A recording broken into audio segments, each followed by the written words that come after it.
I'm Mark Hallen, Mr. Saltwater Tank, coming to you on behalf of SaltwaterAquarium.com. Jimmy is at one of the critical phases of his build that a lot of reefers, new or experienced, dread: the moving the tank in and initial setup phase. Now this can be intimidating, which I understand. You get this glass or even acrylic aquarium, even if it's sizable, you're looking at it going, how am I going to get that from outside to inside? And then what? Well, that's why I'm here to help Jimmy through this, but you guys don't want to hear from me. I'm going to let Jimmy take it away. All right, this is great.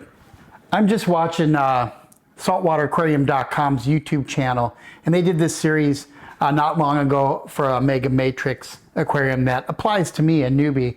It walks you step by step, and that's what I'm doing right now. I'm doing my very first reef tank. If you've been following, the first thing I did was pick out a spot in my house where I was going to put it, and I chose here in my office. I've moved my desk over to this wall where my couch used to be. It looks great here, I like it. And then I'm going to put my saltwater aquarium on that wall. Spoiler alert, it's there. Yeah, that's right, I have it. But before we get to that, let me share the process. So the next thing I did was choose the size. Now the size I chose was 60 inches wide. I chose that size because it was, the same footprint similar to my desk, which is 72. But my desk, I can move this.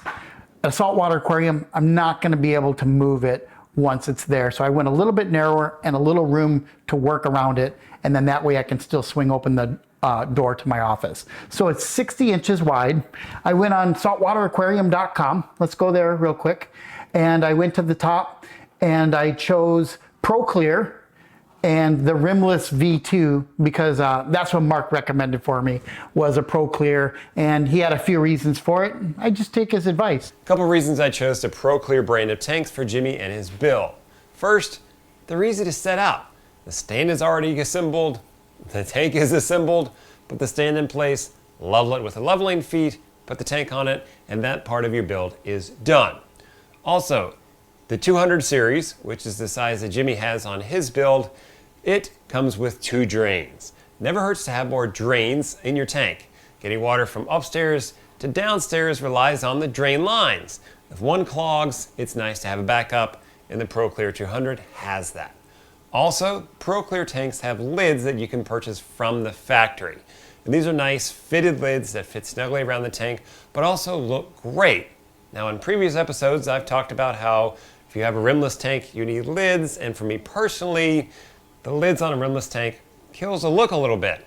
However, Jimmy liked the rimless look. We talk about lids. He said, I'm going to stick with it, which is fine. If that's you, not a problem, but definitely get lids. And the Pro Clear brand has those lids available from the factory. You don't have to measure. You don't have to wait for something to get built. It comes with the tank. Another reason I like the Pro Clear brand for Jimmy and his build, and it can work for you as well, the sump has a couple different chambers in it. It's got a skimmer chamber. It's got a filter stock chamber if you want to do that. It has a refugium section, so if you want to run a refugium, you can. If not, it can be a frag tank, or it can simply be another place for water volume in your tank. You can put things in there like meaty reactors. So those are the reasons I chose a Pro Clear brand. Back to Jimmy.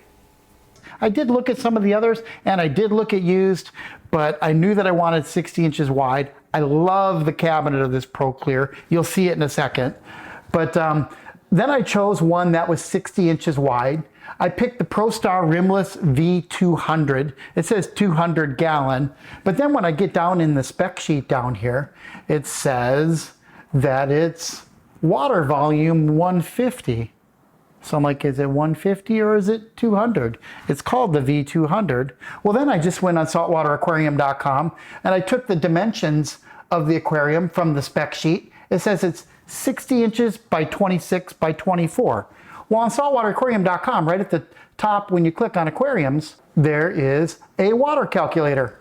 Oh, that's great. Let's use the water calculator. So I put in the numbers, 60 by 26 by 24. Oh, how about that? It gives me a number, 162.1.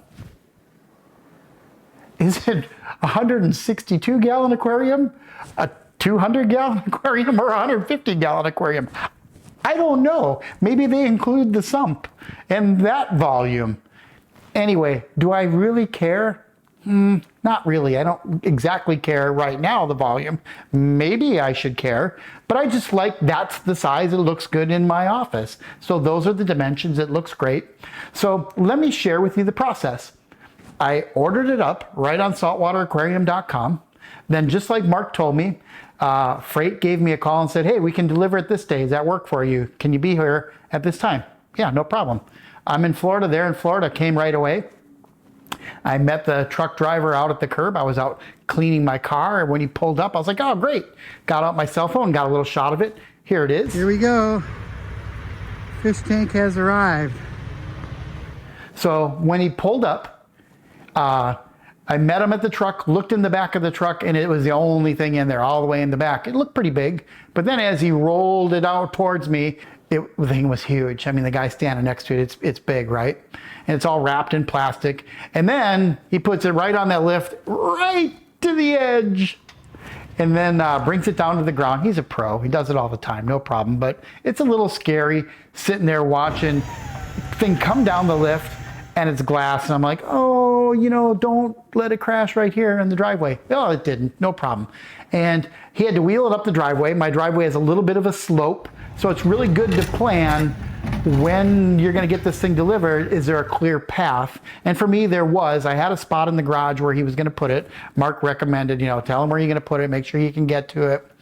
And then we did that. So because of the slope and the little forklift that he had, it was kind of dragging on the slope. I wish I got a shot of how we solved that problem, because I just counterweighted it with 250 pounds. Should I stand on that? I got up there and held it and leaned and took it where it was dragging on the end, and it lifted up with me standing on the other end. And he drove it up the driveway, put it in the garage, dropped it down. I said, hey, thank you very much. And as I'm saying thank you very much, I'm like, oh, let me make sure that it's not cracked or broken, because Mark said, when it leaves and you've signed for it, you own it. So I said, can you wait just a minute while I check the packing? So I'm cutting away the packing as fast as I can. It looked flawless, like it had never hit anything, like packed it up. So I was pretty confident it was going to be in good shape, and it was. It was fine. So right as I'm saying thank you to the driver, sending him on his way, UPS pulls up, and they bring me a box from Mr. Saltwater Tank, and he sent me suction cups. All right, great. Now I have a way to move it. These things, you put them on the side, it's like handles, and now you've got handles on the glass that you can lift it. So if I look again here on saltwateraquarium.com at my tank, I can see how much it weighs. It says it weighs 269 pounds. I'm not lifting that by myself. It's big and long. I don't know how I'm getting that in the house.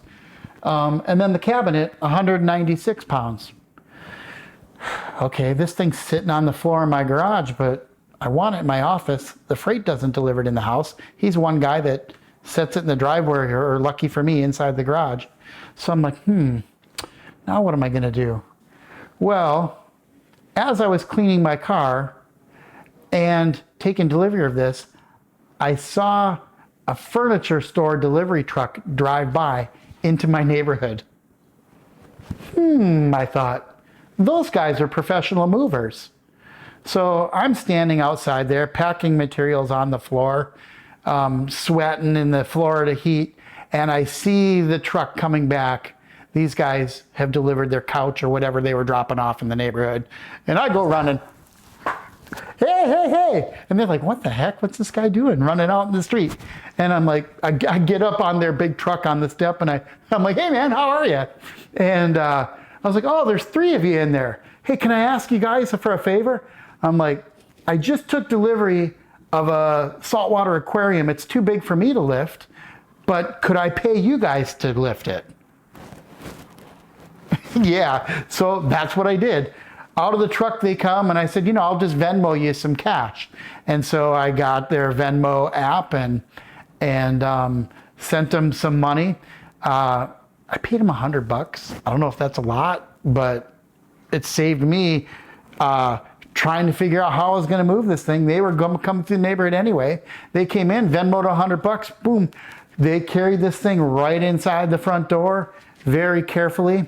So those guys took their time getting it in the house, in the door. You could see the third guy, he couldn't fit through the door, so just the two guys on the ends lifted it. They brought it in, they set it here on the floor in my office, and then there it sat. 269 pounds. I wasn't going to ask my wife to lift it, so I asked my daughter's boyfriend if he would come and help me out. So he came over and helped me out, and we lifted it and put it into its spot right here. Let's take a look at it. All right, Jimmy did two things right here that were really smart. In fact, one of them is brilliant, but I'll get to that in a second. Smart thing to do was he hired movers. If you hire someone, meaning you're going to pay them money, they're very likely going to show up because they want to get paid. Contrast this with asking some buddies to help you move your tank or set up your new tank. Very likely, 25% of them aren't going to show up. Their son, daughter, whomever broke their arm, is sick, can't make it, blah, blah, blah, blah, insert good excuse. You're hiring people, there's money on the line, they're likely going to show up. Now, I will say this, speaking from experience, calling on your saltwater tank buddies, your reefer buddies, likely you're got a lot more chance of them showing up because they're going to work for frags, and they're probably going to work for gear as well, especially gear that's laying around in your garage that you don't want anymore. Now, if this is your first saltwater tank, you don't have that benefit likely just yet, but keep that in mind for future builds. So the easiest way is just to hire movers. They're likely going to show up. They're likely going to show up on time, and they're going to be dependable. Now, the thing that Jimmy did, which was brilliant, which was ask his daughter's boyfriend to help him put the tank on the stand. I gotta say, brilliant. If I was dating his daughter and he calls me and is like, hey, can you come help me move my tank on the stand? What am I gonna say? No? Yeah, like, look, yeah, his daughter's old enough to make her own decisions. I get that, but look, if it's your girlfriend's dad, like, at some level you want to impress them. You want to stay on their good side.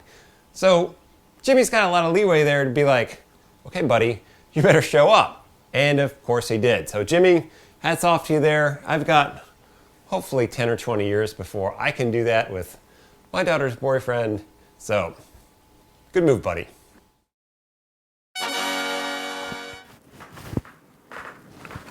There it is. Awesome, right? Yeah, so it took a little bit of an effort to get it into place. It was there on the floor. We had to lift it up. We used the suction cups again. They work great. Man, those things, you could climb a glass building with those and be like Spider-Man. That would be awesome. So yeah, we got it lifted up there. And then I started watching all the Mega Matrix videos like, okay, now what do I do? I got to put water in it, and I got to put sand and rocks, and then I can start having corals in there. But I know that it needs flow. So, and it has a sump. So I haven't peeled the plastic off yet, but it has its own sump. And then it came with, oh yeah, what are these? Oh yeah. It came with some plumbing for it, and they were all kind of down in the bottom. And then it has this little diagram. What? That's all I get? That's all the instruction? That's all you get? How do people do this? Well, it really isn't as intimidating as I thought. Actually, if you go on SaltwaterAquarium.com for that, there's a better diagram in with all the photos. It's this one here. Yeah, so that's a much better diagram than the paper one that came with the aquarium. So yeah, I'm going to get this thing plumbed and all set up with that pump. You know, the other thing I wanted to point out, I just love the look of this, how the aquarium has this strip along the bottom that matches the cabinet. I think ProClear did a really nice job there. It just looks great, and it fits in with the decor in my house as well, so I'm really excited. Hey, I'm really enjoying sharing this with all of you that are watching, and we'll get this plumbing going, and then there's what's the next step. Obviously, we need to get this thing running and get water in it, but I've never had salt water before, and in fact, I'm finding out that I can't just use my tap water and mix salt.